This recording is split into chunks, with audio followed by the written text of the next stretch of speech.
শুক্তো বানানোর জন্য প্রথমে সব রকম সবজি কেটে নিয়ে তারপরে রাঁধুনি আর মৌরি ভালো করে শুকনো কড়ায় ভেজে, তারপরে পেঁপে, আলু আর সজনে ডাঁটাটা বয়েল করে, মানে কাঁচা কলাটা ভেজে, তারপরে উচ্ছেগুলো ভেজে, কুমড়ো ভেজে, এক এক করে সব সবজি ভেজে, তারপরে বরবটি ভেজে, বড়িগুলো ভেজে নিয়ে তুলে রাখতে হবে।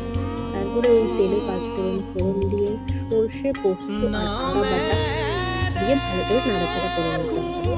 তারপরে ওর মধ্যে বয়েল করা পেঁপে, আলু, সজনে ডাঁটাটা দিয়ে ভালো করে নাড়াচাড়া করে নিতে হবে।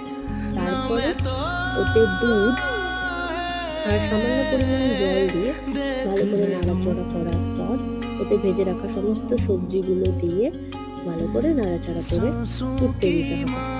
তারপরে ওতে বড়ি অ্যাড করে দিতে হবে। তারপরে ওই ভেজে রাখা মশলাটা দিতে হবে। নুন, চিনি পরিমাণ মতো